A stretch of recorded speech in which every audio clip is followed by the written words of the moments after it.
Et salut à tous, j'espère que vous avez la patate pour cette vidéo tuto, astuce, conseil pour améliorer vos parties sur Black Ops 3. Donc la vidéo va se dérouler en 5 étapes et on se retrouve tout de suite pour la première. Alors, première étape de ce tutoriel, de ces astuces, ça va être, comme vous avez pu voir, de bien choisir sa classe. Donc par classe, j'entends pas juste créer une classe, j'entends aussi bien choisir son spécialiste et ses score streaks. Donc on va commencer par la classe. Déjà, on peut faire 10 classes et je pense que beaucoup d'entre nous, on teste des classes. On a des classes comme ça qu'on voit, on ramasse une arme, on essaie de la tester. Bon, ça marche jamais, ça marche que avec les autres, mais bon, ça c'est un autre débat. Et on a toujours une classe qu'on met de côté un peu, et la classe, moi que j'appelle safe, il n'y a pas que moi à mon avis qui l'appelle comme ça. Et c'est la classe avec laquelle vous devrez jouer pour faire ces bonnes games. Alors là, je vous apprends un de spécial, mais en gros, donc pour moi, par exemple, la classe safe, j'en ai plusieurs, mais il y en a une, donc c'est Kuda, silencieux, chargeur rapide, chargeur grande cap. Alors j'ai mis 6ème sens, 6ème sens puisque il y a un défi à faire que je suis en train de faire, où il faut coupler l'atout 6ème sens avec empreinte. Mais sinon, je mets post-combustion. Voilà, empreinte, main leste et impulsion furtive. Donc ça, c'est ma classe safe. Donc je vous conseillerais de jouer avec une classe safe. Ça peut être con, mais c'est sûr que si vous jouez avec des classes avec lesquelles vous n'avez pas l'habitude de jouer, vous n'allez pas faire les mêmes scores qu'avec une arme que vous connaissez bien et que vous pouvez gérer. Ensuite, il va bien choisir son spécialiste. Alors, il y a 3-4 spécialistes que je pourrais vous conseiller. Alors, le ruine, pour moi, n'est pas intéressant. L'impulsion visuelle, pour faire des kills. Alors, attention, parce que du coup, le tuto, c'est pour faire des bonnes games, donc que ce soit en termes de kills ou d'XP. Donc, c'est-à-dire qu'il peut y avoir des games avec beaucoup d'XP, mais pas forcément beaucoup de kills, ou... en général, les deux vont ensemble. Mais vous voyez ce que je veux dire. Donc impulsion visuelle qui peut vous aider vraiment à faire des kills sympathiques. Ça c'est vraiment un atout très fort. Ensuite il y a l'armure cinétique, principalement pour le hardcore. De toute façon, si vous voulez pas le jouer, tout le monde le joue. Donc vous serez bien obligé de tomber dedans au bout d'un moment. L'armure cinétique qui est très fort, surtout en hardcore. Et qui vous permet de gagner beaucoup de duels, voire même de triels, de truels, de trio. Mais franchement, l'armure cinétique est très forte. La Séraph, en concentration, qui peut vous permettre d'obtenir vos score streaks très rapidement. Notamment si vous jouez, on va revenir après sur les score streaks, mais en létal, ça peut être hyper intéressant. Ensuite, il y avait l'écorcheur. Pour faire les frags, l'écorcheur est quand même très facile, je trouve, à jouer. Il faut avoir le réflexe d'appuyer sur rond, mais franchement, il nous indique quand il est à portée et tout, donc il y a juste à appuyer. Voilà. Après, il y a le purificateur, mais un peu moins fun. Ensuite, pour ce qui est des séries de points, il y a deux types de façons de les choisir. Soit on choisit des séries de points létales, soit des non létales. Alors pour ce qui est des létales, donc c'est les score streaks qui font des frags. Moi, je joue principalement donc en létal Fantôme, Hater et Raps. Donc vous allez me dire, le Hater c'est pas du létal. Oui, mais en même temps, vous débloquez le Fantôme, le Hater qui va vous permettre de refaire les kills, vous débloquez les Raps, et après c'est une chaîne un peu sans fin comme ça. Enfin, si vous ne mourrez pas forcément, ça fait une chaîne un peu sans fin. Ensuite, pour ce qui est des score streaks non létaux, là je vous dirais de prendre, et pas des score streaks Jared, pardon. Et donc là je vous dirais de prendre drone de brouillage Hater ou drone Hater noyau énergétique. Après, c'est à vous de voir. Le noyau énergétique qui du coup fait que vos ennemis n'ont plus rien, n'ont plus d'ATH, ils n'ont plus leur spécialiste, ils ont plus leur jetpack à fond. Enfin voilà, c'est vraiment très bien pour paralyser les ennemis et continuer de faire les kills. Donc voilà, je pense qu'on a fini sur choisir sa classe. Donc du coup, on se retrouve tout de suite pour le deuxième conseil. Alors pour cette deuxième étape, donc savoir utiliser son environnement. Alors qu'est-ce que j'entends par utiliser son environnement? Bien, sur Black Ops 3, c'est tout simplement, vous le savez bien, le nouveau mouvement, c'est de, enfin la nouvelle façon de jouer là, c'est de pouvoir courir sur les murs. Il faut donc savoir gérer ce type de déplacement, mais ce n'est pas tout. Savoir utiliser son environnement, c'est savoir également se déplacer en fonction de ses alliés. Et c'est là que la minimap est très importante. En effet, il faut regarder très souvent la minimap j'insiste sur le très souvent. Si vous regardez très souvent votre minimap, vous allez pouvoir vous rendre compte que vos alliés vont tous dans une direction ou qu'il n'y a aucun allié à un certain endroit, et c'est normalement là que vos ennemis spawneront. Donc, pour ça que je vous invite à vraiment regarder très souvent votre carte, ça peut vous aider à gagner des duels, parce que vous n'allez pas être surpris par l'arrivée d'un ennemi à tel ou tel endroit. Ensuite, il y a les sauts. Comme j'ai dit, donc on peut courir contre les murs, mais il y a également les sauts à savoir gérer. C'est-à-dire, par exemple, pour cette fenêtre, plutôt que d'y aller et de faire l'animation pendant laquelle on peut tirer maintenant, on peut tirer, hop, on peut tirer, mais c'est pas pratique s'il y a un ennemi. Du coup, je vous conseillerais d'apprendre à passer à travers les cartes comme ça, enfin à travers les obstacles, sans les escalader. C'est-à-dire juste en sautant, vous pouvez passer les fenêtres, tous les obstacles, plutôt que de prendre les escaliers voilà, et de prendre la rambarde. Il faut apprendre à savoir sauter comme ça. Ça vous fait gagner quelques secondes, bien que vous pouvez tirer. Mais ça vous fait gagner quand même quelques secondes. Et de la pression surtout, puisque vous pouvez avancer. Alors je vais plus y arriver. Vous pouvez avancer vous pouvez sauter plutôt. Et rentrer dans la pièce tout en visant. Ce qui peut être un avantage quand il y a un campeur, notamment sur les fenêtres de Nuketown. On peut vraiment faire un truc bien. Ensuite, savoir utiliser le décor. Là, c'est un des derniers conseils avec l'environnement. Savoir utiliser le décor, donc c'est-à-dire voilà, savoir connaître les murs sur lesquels on peut sauter, à quel endroit on peut accéder quand on est sur si on saute sur tel mur. Par exemple, voilà, de savoir que si on saute là, là on peut, enfin, là en gros, de savoir que quand on est sur ce mur-là sur Nuketown, vous sautez là et vous pouvez après accéder à l'étage de la maison. Savoir des petits déplacements comme ça, alors sur Nuketown, mais également sur toutes les autres maps. Hein. Ça, je vous encourage à le faire. Là, par exemple, pour surprendre au spawn, voilà, le saut, enfin, c'est vraiment savoir utiliser le décor. Et pour bien l'utiliser, on va arriver au troisième conseil, avoir une bonne sensibilité. Alors, pour ce troisième conseil, ça va être donc de savoir avoir une sensibilité qui nous correspond. Pour ce faire, on va partir en partie personnalisée sur Nuketown ou une map que vous aimez bien, que vous connaissez bien, que vous arrivez bien à jouer dessus. C'est pas français, mais c'est pas grave. On va partir en mêlée générale. Donc moi j'ai déjà fait des paramètres de train. Donc vous mettez une limite de temps de 15 minutes, je pense que c'est suffisant. Après vous pouvez mettre limite de score, ça va vous de voir. Ensuite la mini-carte vous mettez constante.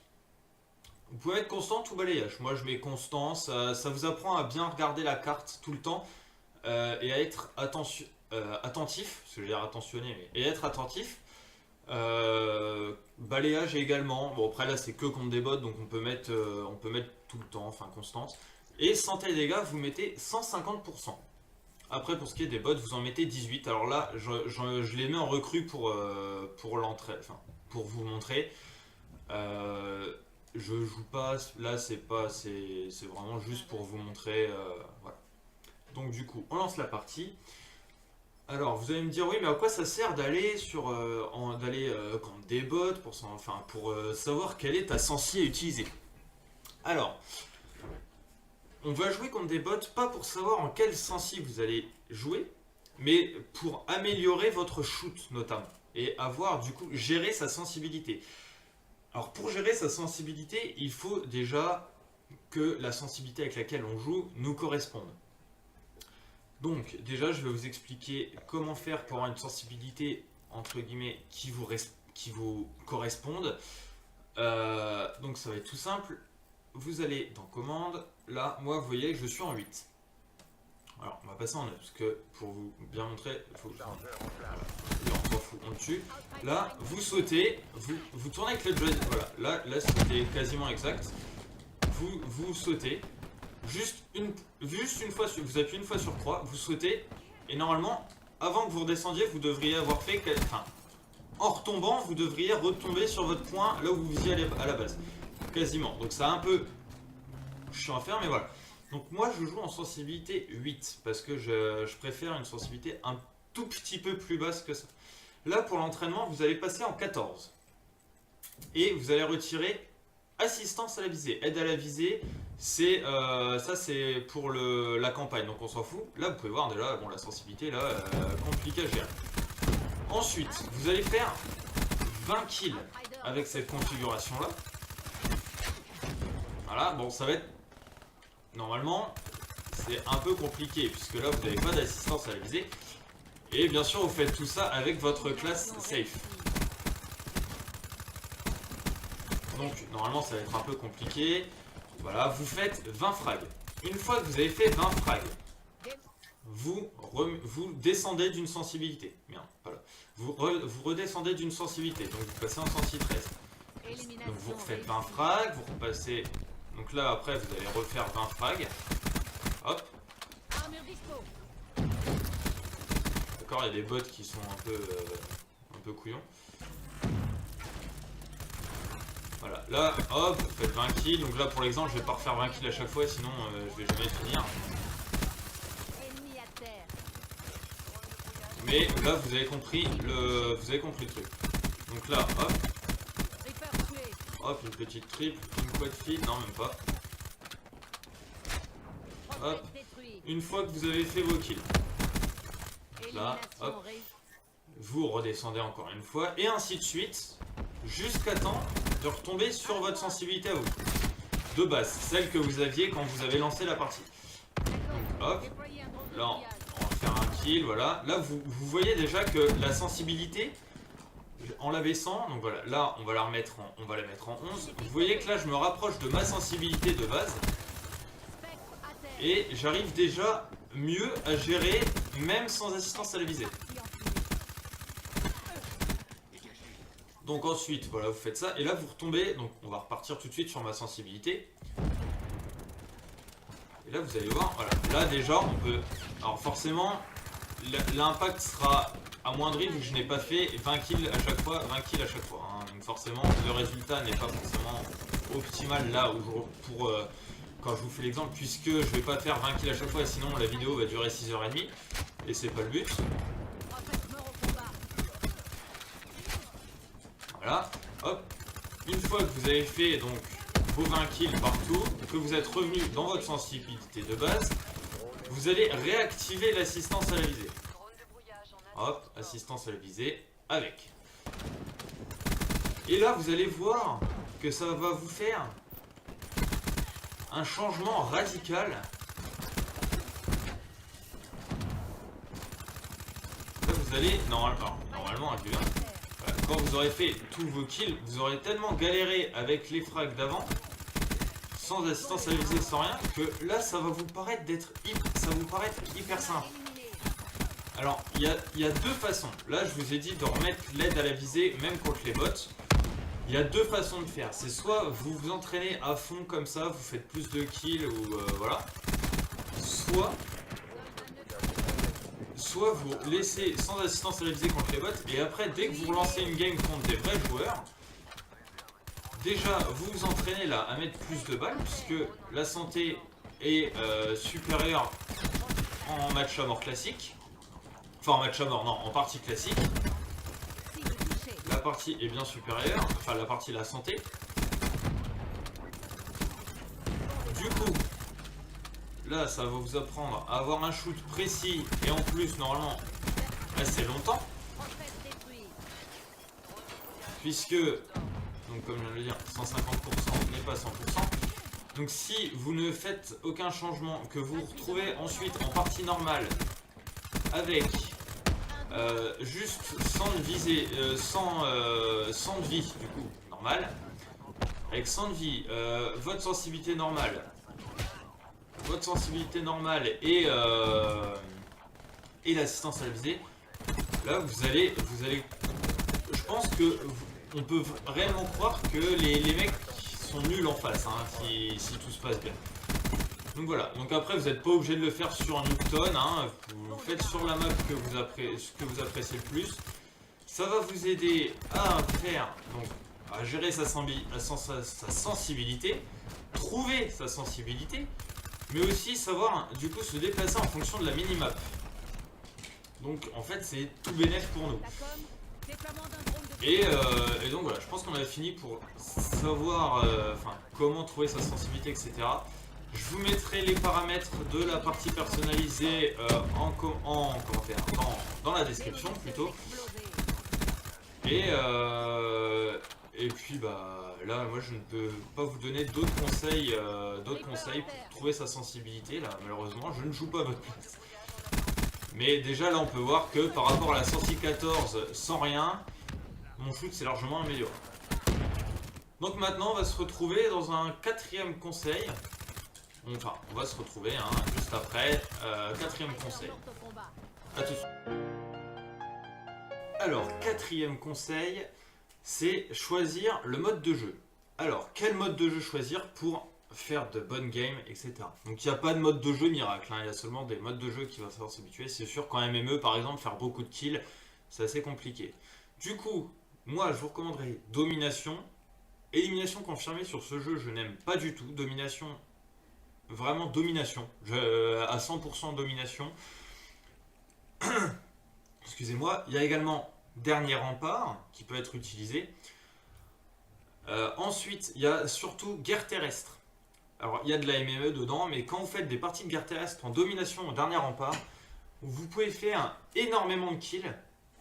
Et ça, c'est plutôt sympathique. Et donc là, il n'y a pas Nuketown puisque le DLC Eclipse vient de sortir, mais normalement, il y a la sélection bonus, il y a Nuketown, juste Only Nuketown. Vu que la map est petite, domination, guerre terrestre, liaison, tout ça, vous pouvez faire beaucoup de kills. Moi, je vous conseillerais principalement domination. Et, alors je regarde mes petites notes, domination, dernier rempart et guerre terrestre. Voilà, c'est vraiment ce que je recommande. Excusez-moi, je vais mourir.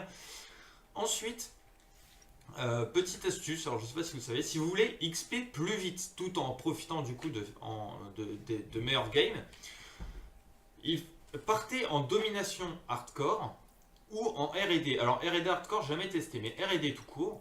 En R&D, on gagne beaucoup d'XP, beaucoup plus d'XP qu'en match à mort par exemple. Et en domination hardcore, l'avantage, enfin en domination dans n'importe quel mode de jeu hardcore, l'avantage c'est que en plus de la médaille du kill, donc en domination qui nous rapporte 100 points,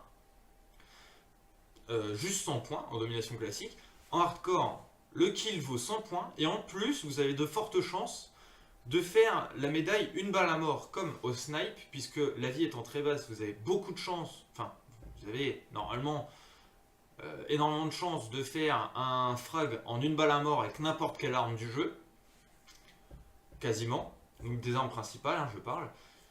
Du coup, vous recevrez la médaille une balle à mort en plus, et une balle à mort c'est 100 points d'XP. C'est-à-dire que par kill, au lieu d'avoir 100, vous gagnez 200. Donc ce qui double par rapport à la domination classique. Ce qui est d'autant plus intéressant en double XP, puisque au lieu de gagner 200 XP, vous gagnez 400 points d'XP. Et donc c'est très intéressant. XP rapidement en faisant dans ces modes de jeu là, domination hardcore.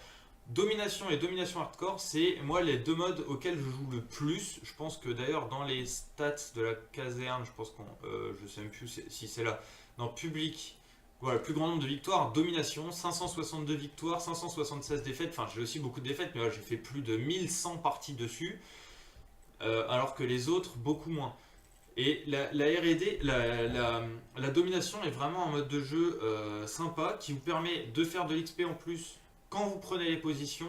Et c'est là aussi que en fait, le mode de jeu se lie à votre façon de choisir vos score streaks et votre spécialiste. C'est-à-dire que si vous jouez par exemple avec concentration, qui est là, concentration, jouez intelligemment les points pour débloquer du coup votre spécialiste, prendre le spécialiste quand vous prenez la position, ça vous permet d'avoir vos scores streaks plus rapidement. Du coup, vous les lancez, vous continuez de faire des frags, de jouer l'objectif, et ça fait des chaînes sans fin comme ça, et vous pouvez faire des bonnes parties, vous pouvez faire de très bonnes parties. Alors là, vous allez me dire, oui, mais alors, il faut encore pour ça pas mourir. C'est vrai, si vous jouez intelligemment, vous avez en domination déjà la première capture qui est donnée.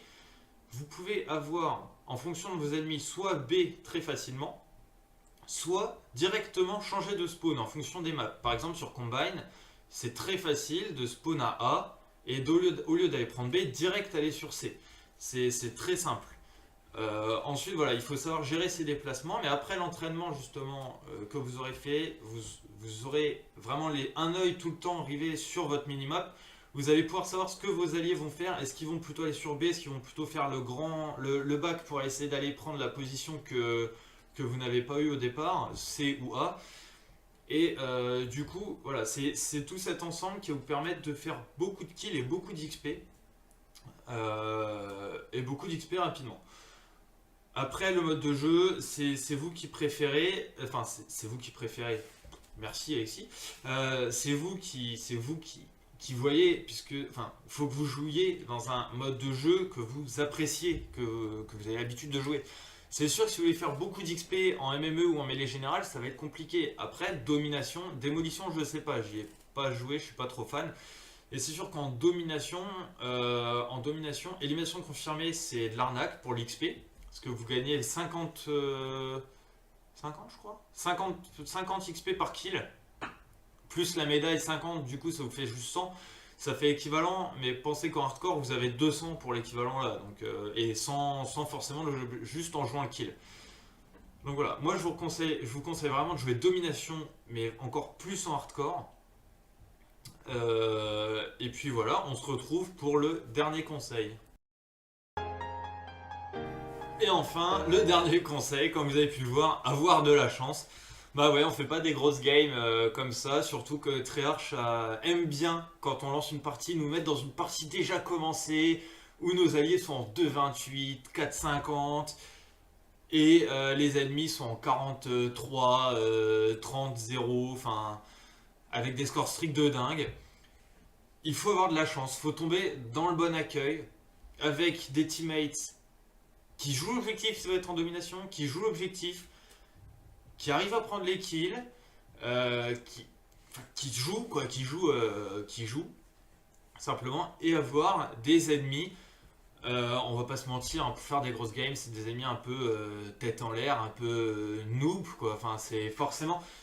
On va pas faire des grosses games contre des pros, enfin, ça paraît logique. Les grosses games tombent contre les bas level, soit les bas level, soit les mecs qui peuvent être prestige max, mais pas forcément. Enfin, prestige master, pas forcément niveau 1000, mais prestige master, mais pas forcément qui jouent très bien ou avec un très faible ratio, etc. Voilà, on va pas se mentir, faut tomber dans l'accueil de la chance. Il faut être dedans et une fois que vous l'avez, vous ne quittez pas cet accueil-là. Ensuite, je pense qu'il n'y a pas forcément d'autres conseils à vous donner si ce n'est de jouer en équipe. C'est encore plus simple si vous jouez en domination en équipe. Vous pouvez vous parler, communiquer sur les positions, etc. C'est vraiment plus simple. Mais vous pouvez faire de bonnes games tout seul. Il n'y a pas de... Il n'y a pas de contre-indication. Et donc voilà, bah écoutez, la vidéo est terminée du coup sur ce dernier conseil. J'espère que ça vous a plu. N'hésitez pas donc à check la description pour les règles à mettre dans les parties personnalisées. Enfin dans les réglages à mettre dans parties personnalisées. Et puis n'hésitez pas à me dire si ça vous a aidé. Dans les commentaires, si ça vous a aidé, si j'ai oublié quelque chose, si vous-même vous avez peut-être d'autres techniques, que ce soit pour améliorer votre shoot, pour bien choisir sa classe, bien choisir son arme. Voilà, si vous avez d'autres conseils, n'hésitez pas à les donner en commentaire. J'espère que cette vidéo vous a plu, j'ai pris du plaisir moi à la faire, donc n'hésitez pas à me dire si vous voulez d'autres tutos, par exemple comment gérer une arme. Comment gérer une arme, c'est assez compliqué, mais voilà, quelle arme choisir sur quelle carte, par exemple, la meilleure arme pour chaque carte, enfin, n'hésitez pas à me dire. Moi je me tais, voilà, j'espère que ça vous a plu, n'hésitez pas à mettre un pouce like, un pouce like, oui, un pouce like, un pouce bleu, un pouce blanc, je sais pas, un pouce en l'air quoi, et à partager la vidéo si ça vous a plu, et moi je vous dis à la fois prochaine, ciao tout le monde.